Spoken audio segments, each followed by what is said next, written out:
इससे सरल सहज कुछ भी नहीं है। बस इस भक्ति मार्ग का प्राण है, इस भक्ति मार्ग का मूल है शरणागति।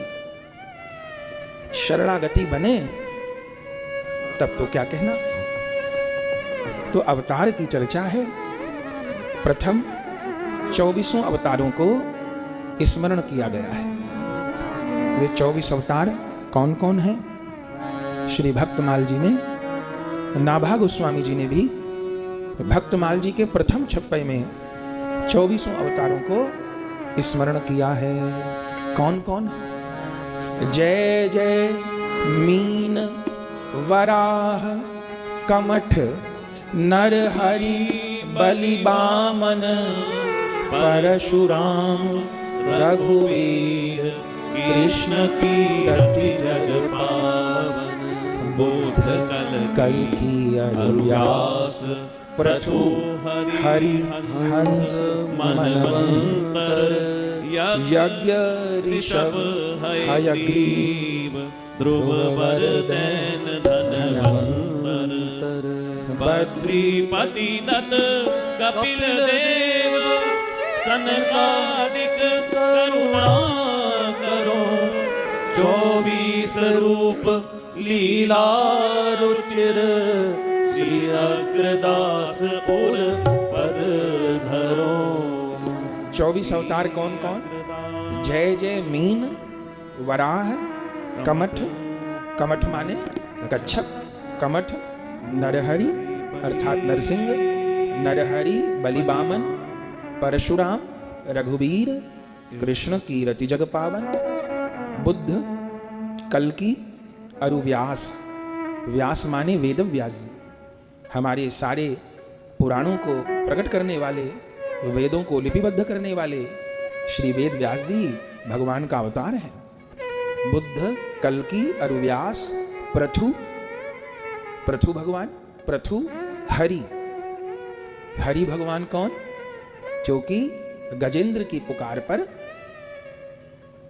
गजराज पर कृपा करने के लिए पधारे, वो भगवान का हरि अवतार है। हरि हंस, हंस भगवान, हरि हंस मनवंतर।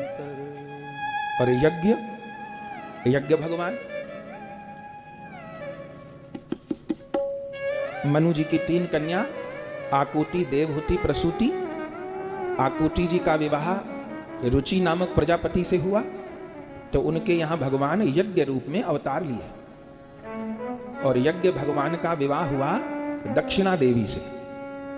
ये जो कोई भी अनुष्ठान करा के हम लोग दक्षिणा देते हैं, यज्ञ हुआ कोई भी, यज्ञ से अर्थ केवल अग्नि में आहुति देने को यज्ञ नहीं कहते, हर सत्कर्म यज्ञ है। इसलिए भागवत जी का जो सप्ताह होते हैं उनको भी क्या कहते हैं? श्रीमद् भागवत सप्ताह ज्ञान यज्ञ। तो हम लोग कोई स्वाहा स्वाहा तो नहीं कर रहे हैं, आचार्य लोग पाठ कर रहे हैं, हम लोग कथा कह रहे हैं, आखिरी दिन यज्ञ भी होगा, लेकिन प्रतिदिन तो यज्ञ नहीं हो रहा। लेकिन ये भी यज्ञ है। अरे आप 24 घंटे का अखंड कीर्तन किए या 3 दिन का अखंड कीर्तन किए, खूब वैष्णव लोग नाम का संकल्प करते हैं, तो उसको वैष्णवों में क्या कहते हैं? उसको कहते हैं नाम यज्ञ। अब हो तो कीर्तन राय खोल करताल से, लेकिन उसको क्या कहा जाता है वैष्णवों की भाषा में? नाम यज्ञ। तो नाम संकीर्तन भी यज्ञ है और सबसे बड़ा यज्ञ है। भगवान गीता जी में कहे विभूति योग में कि यज्ञों में मैं जप यज्ञ हूं, यज्ञों में मैं जप यज्ञ हूं। अब अग्नि से यज्ञ की बड़ी महिमा है, लेकिन पवित्र ब्राह्मण मिलना दुर्लभ, शुद्ध मंत्रों के उच्चारण दुर्लभ, शुद्ध सामग्री दुर्लभ, शुद्ध यजमान दुर्लभ। तो दुर्लभ तो है, कठिन तो है। पवित्रता चाहिए देह की, स्थान की, लेकिन जप यज्ञ, जप यज्ञ में तो कोई साधन की अपेक्षा नहीं, पंडित जी को बुलाने की अपेक्षा नहीं, स्त्री है कि पुरुष है कि बालक है कि पड़ा है कि प्रथम वर्ण में उत्पन्न हुआ है कि चौथे वर्ण में उत्पन्न हुआ है, कि संस्कृत जानता है कि नहीं जानता, यहाँ तक कि नहाए हैं कि नहीं नहाए हैं, श्री महामंत्र जप, इनमें तो सबका अधिकार है। श्री सीता राम जप, श्री राधे श्याम जप, श्री राम जय जय राम, निताई गौ राधे श्याम, हरे कृष्ण हरे राम, श्रीमन नारायण नारायण। ये भगवान नाम के जप में तो सबका अधिकार है। और फल सर्वोपरि। एक त्रिसंध्या करने वाले ब्राह्मण को परम पवित्र अवस्था में वेद मंत्रों का गान करने पर जो फल प्राप्त होगा, वही किसी अनपढ़ व्यक्ति को भगवान नाम का उच्चारण करने पर भी प्राप्त होगा। तो भगवान कहे यज्ञों में मैं जप यज्ञ, तो क्या कह रहे थे? यज्ञ भी भगवान का अवतार है। अभी सुना ना, आकुति का रुचि नामक प्रजापति से विवाह हुआ। आकुति मनु जी की बड़ी बेटी है, तो इनके यहाँ यज्ञ भगवान का जन्म हुआ और इनका ब्याह भया दक्षिणा देवी से। इसलिए जैसे राधा माधव की जोड़े से सेवा होती है, भगवान सिया राम जी की जोड़ी से सेवा होती है, ऐसे यज्ञ और दक्षिणा ये भी संग संग चलते हैं। तो यज्ञ ऋषभ भगवान, यज्ञ ऋषभ हयग्रीव। हय नामक दैत्य ने जब वेदों को चुरा लिया, भगवान हयग्रीव अवतार धारण किए, दैत्य का संहार किया, वेद पुनः ब्रह्मा जी को प्रदान किए। तो यज्ञ ऋषभ हयग्रीव ध्रुववर्धन धनवंत। ध्रुववर्धन, ध्रुव जी को वर देने प्रभु जिस चतुर्भुज नारायण स्वरूप से पधारे, वह भी भगवान का अवतार है, भक्त के लिए लिया हुआ अवतार है। ध्रुववर्धन और धनवंतरी, समुद्र मंथन में जो अमृत का कलश लेकर के प्रकट हुए। सब चिकित्सकों का मूल तो वही है। अपने यहाँ डॉक्टर को भगवान का रूप मानते हैं। कहीं आपने ये नहीं सुना होगा कि डॉक्टर अल्लाह का रूप है। डॉक्टर को भगवान का ही रूप माना जाए। क्यों माना जाए? क्योंकि धनवंतरी भगवान का अवतार है। सबसे बड़े चिकित्सक, सबसे बड़े डॉक्टर कौन है? धनवंतरी है। वही तो सारी जीवन उपयोगी औषधि और अंततः अमृत का कलश लेकर के प्रकट हुए। धनवंतरी भगवान का अवतार है। इसलिए सबसे बड़े वैद्य, सबसे बड़ी औषधि क्या है और सबसे बड़े वैद्य कौन है? तो हमारे शास्त्र कहते हैं औषधि जाह्नवी तोयम वैद्यो नारायणो हरि। अंतिम समय में जो दवा है और सबरी दवा काम नहीं कर रही, तो फिर अंतिम समय भवरोग की जो दवा है, बोले औषधि जाह्नवी तोयम।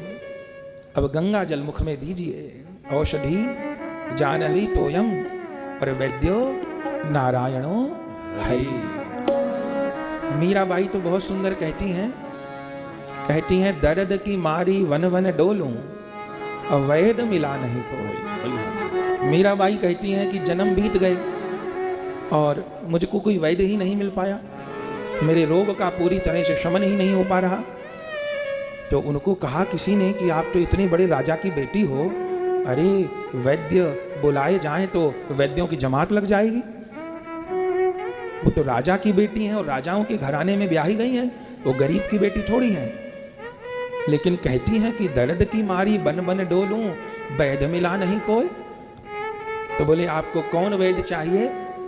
तो कहती हैं कि मीरा की पीर तो तब ही मिटे जब वैद सांवरिया हो। मेरी पीर तो तब मिटे जब श्री कृष्ण वैद बनकर आए। और मीराबाई जी की पीर न मिटे, हम सबकी ही पीर तभी मिटे जब श्री कृष्ण वैद्य बन करके आए। तो भवरोग का निदान तो वही करेंगे, उन्हीं का नाम करेगा। तो यज्ञ ऋषभ हयग्रीव ध्रुववर्धन धनवंतरी, ये भगवान का अवतार है। और बद्रीपति दत्त कपिल देव। बद्रीपति, बद्रीपति माने बद्रीनाथ। ये जो बद्रीनाथ जी दर्शन करने जाते हैं, वहां कौन ठाकुर बैठे हैं? उन ठाकुर जी का नाम है नर नारायण।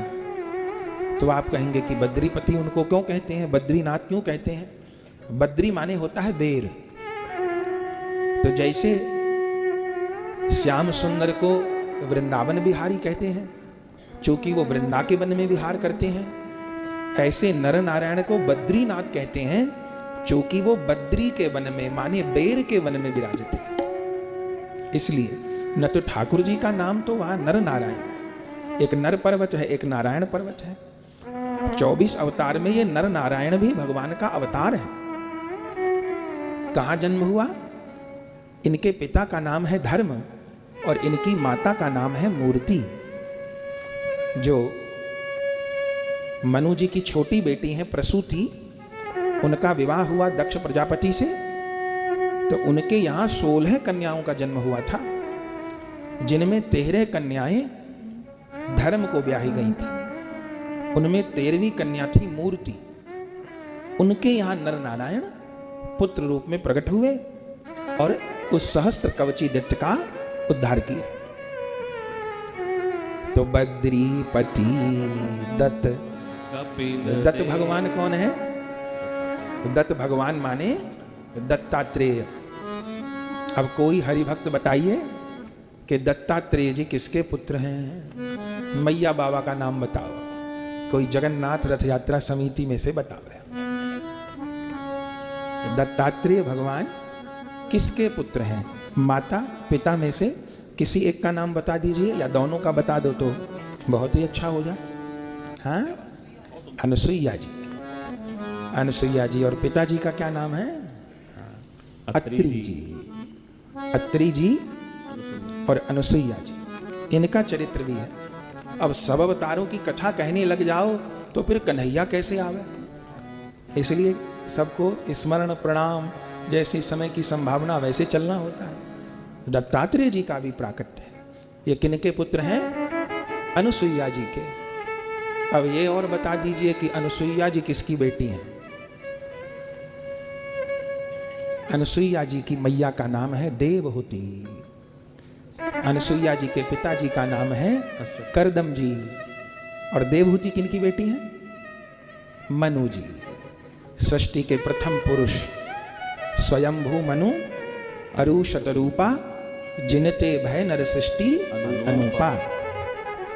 इन मनु और शतरूपा जी के 5 संतान हैं। 2 पुत्र हैं और 5 पुत्री हैं। उत्तानपाद और प्रियव्रत 2 पुत्र हैं और आकुति, देवहूति और प्रसूति 3 कन्या हैं।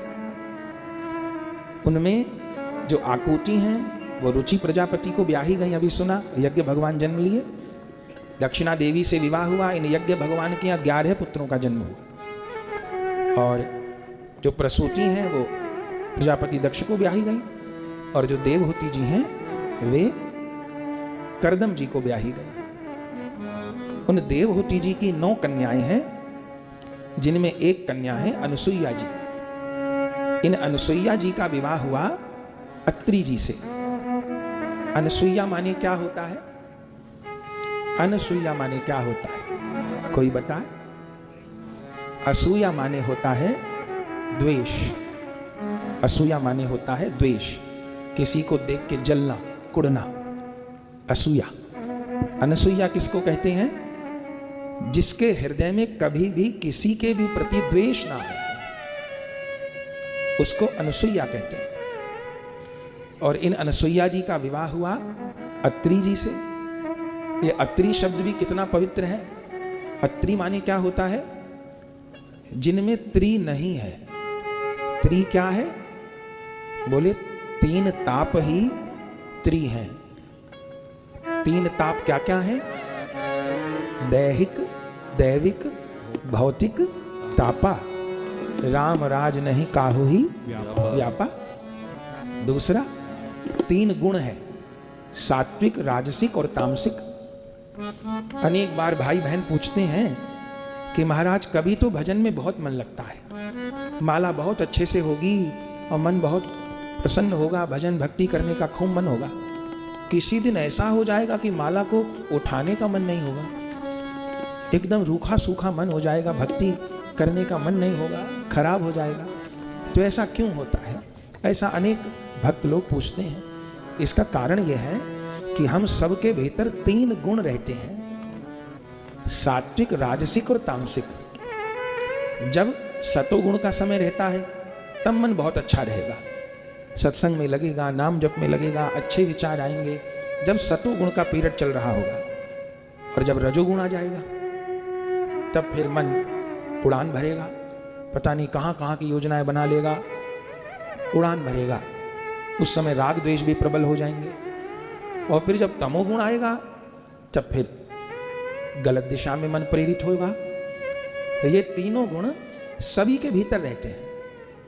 जैसे वात पित्त कफ है ना, ऐसे ही ये सात्विक, राजसिक और तामसिक गुण भी हैं। ये सभी के भीतर रहते हैं। लेकिन भक्त में और अभक्त में अंतर क्या है? भक्त तामसिक गुण को और राजसिक गुण को न्यूट्रल रखता है, सुलाए रखता है, और सात्विक गुण को एक्टिवेट रखता है, बढ़ा करके रखता है।